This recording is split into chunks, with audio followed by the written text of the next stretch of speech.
Bonjour et bienvenue dans cette nouvelle vidéo. Aujourd'hui, on va parler des livres que je vais acheter ou que j'ai déjà acheté à cause de vous.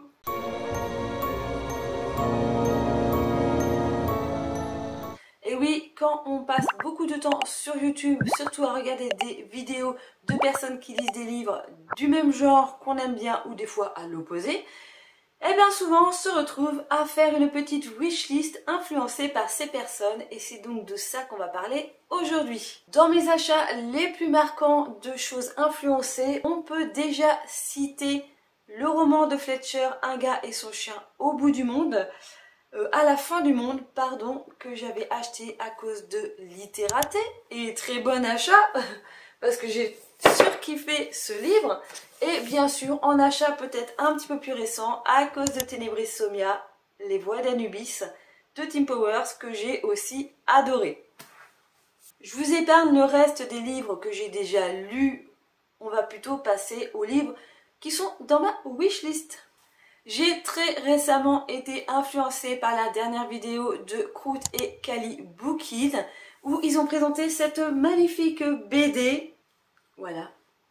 Je pense que vous avez tout à fait compris si vous regardez régulièrement mes vidéos. Je suis une grande fan de l'étrange créature du lac noir et je ne pouvais pas passer à côté d'une adaptation en BD. Alors c'est pas tout à fait la vraie histoire, hein.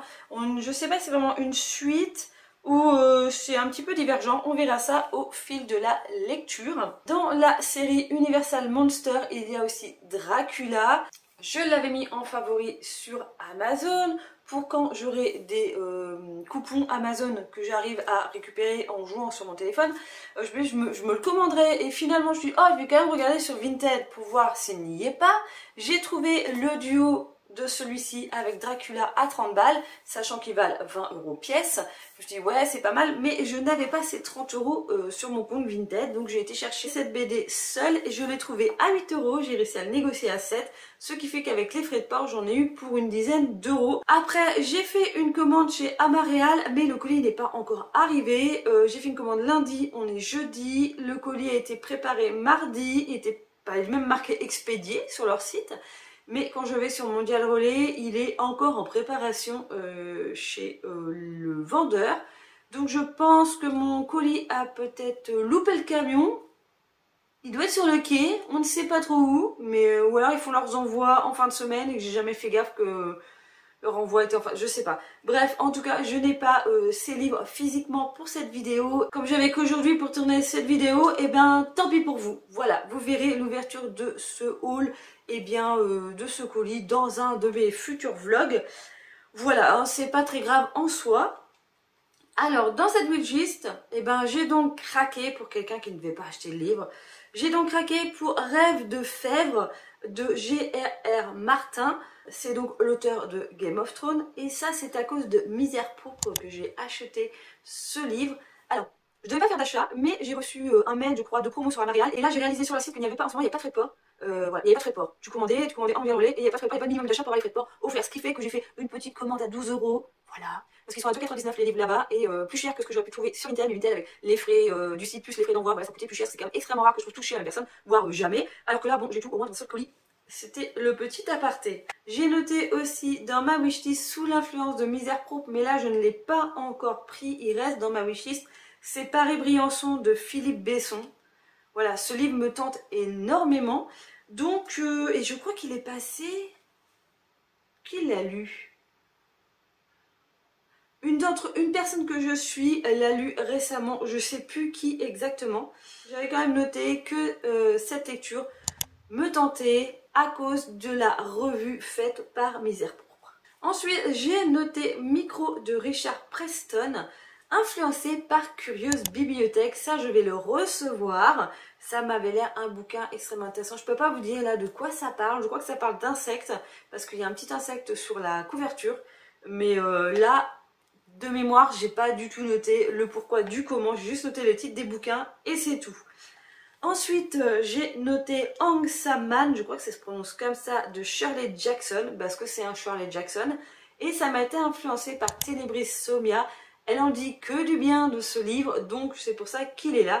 Par contre, je ne l'ai pas trouvé en occasion, donc ce ne sera pas encore pour tout de suite. Ensuite, j'avais noté L'étrange créature du lac noir vit toujours, donc là, je viens de vous en parler. Ensuite, j'ai récemment rajouté dans cette wishlist Bienvenue à la librairie Human de Young Borum, je crois que ça se prononce à peu près comme ça. J'ai jamais lu d'auteur asiatique, je sais pas s'il est japonais, chinois, je pense qu'il est japonais. Mais voilà, j'ai été influencée par la bibliothèque rose. Elle n'a pas du tout le même style de lecture que moi, à part peut-être les Stephen King. Mais voilà, on n'a pas du tout les mêmes styles de lecture. Et pourtant, il y a pas mal de choses qui me donnent envie et qui viennent de sa chaîne. C'est pour ça que j'aime beaucoup regarder les retours de ses lectures. Je trouve qu'elle est hyper agréable à écouter. Elle a toujours des avis hyper passionnants sur les livres. Et donc, elle m'a donné envie de lire ce livre. Alors ça, je l'ai noté vraiment il y a 2-3 jours. Donc, je m'en souviens. C'est l'histoire d'une librairie qui ne marche pas trop. Il y a un barista qui va venir y travailler pour vendre des super cafés sublimes. Donc il y a toute une histoire avec les différents cafés, tout ça. Donc ça va m'intéresser. Et puis du coup, les gens ils viennent boire un café là, puis ils en profitent pour trouver des bouquins. Voilà, il y a une association des deux. Et il y a l'espèce de tranche de vie de personnages. Et ça avait l'air extrêmement sympathique à lire. Là, en ce moment, je suis peut-être un petit peu moins dans les livres d'horreur, même si j'en ai énormément à lire. Mais j'aime aussi les tranches de vie, les choses comme ça. Donc, je me suis dit que celui-là pourrait vraiment me tenter. Et le dernier que j'ai noté sur cette liste, qui est assez récente car j'ai commencé cette liste en début d'année, j'ai noté le livre que j'ai commandé dans cette commande d'Amarial qui va arriver. J'ai noté La chasse de Gabriel Bermoser. Bermoser, je ne sais pas trop comment ça se prononce. Alors ça, c'est un livre qui est dans ma wishlist depuis 2019. Je crois, parce que je l'ai récemment du coup enlevé de ma liste Amazon. De mémoire, parce que j'ai vraiment un doute sur ça. Je sais pas si réellement elle l'a lu, parce que voilà, là je l'ai rajouté pour cette vidéo, mais comme je vous dis, c'est de 2019, donc il y a un peu 6 ans. Je crois l'avoir vu sur la chaîne L'Art du Thriller de Sophie, qui est devenue maintenant l'herbier littéraire. Elle a d'ailleurs une boutique qui s'appelle L'Art de Sophie, qui fait des pochettes à livres. Alors elle a 4 collections à l'année parce qu'elle fait par rapport aux saisons. Je sais que je lui ai acheté quelques petites choses. Je lui ai acheté un chouchou, je lui ai acheté des éponges pour faire la vaisselle que tu laves quoi, réutilisables, voilà. Je lui ai pas encore acheté de pochette à livres parce que je suis pas très pochette à livres, mais quand je vois l'état de mes bouquins, quand je les lis, il faudrait vraiment que je les foute dans une pochette à livres. Bref, petit aparté, mais voilà, je vous mettrai tous les liens en barre d'infos si vous êtes intéressés. Et ben voilà, pour l'instant j'avais que ça dans ma wishlist. Alors moi qui ne voulais pas acheter de livres, bon bah voilà. Mais ça c'est les joies d'internet, hein. Il suffit que je reçois un mail, je me dis tiens il y a quoi sur ce site là. Et puis il y a aussi le problème que c'était l'anniversaire de ma maman et que je continue de faire sa liste de cadeaux de Noël par rapport à sa liste de bouquins qu'elle m'avait prédéfinie, et bah j'essaie de les trouver en occasion. Donc je me retrouve régulièrement sur des sites comme ça d'occasion, sur des bouquineries en ligne. Et puis bah ouais, quand je regarde pour elle, bah je regarde pour moi quoi. Donc voilà, on se retrouve avec beaucoup de choses comme ça qui arrivent. C'était la première page de ma wishlist. Je pense que je vais continuer comme ça à noter. Je trouve ça assez ludique de vous montrer qui m'a influencé dans mes choix de bouquins. Voilà, je trouve ça intéressant et ça vous permet aussi peut-être de connaître des chaînes que vous ne connaissez pas déjà. Voilà, je pense que c'est l'essence même de YouTube, de partage et puis bah, de ce type de vidéo.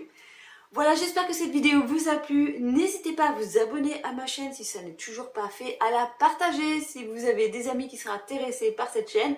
Et puis sinon, bah, comme d'habitude, je vous fais plein de gros bisous et je vous dis à une prochaine vidéo. Bye bye!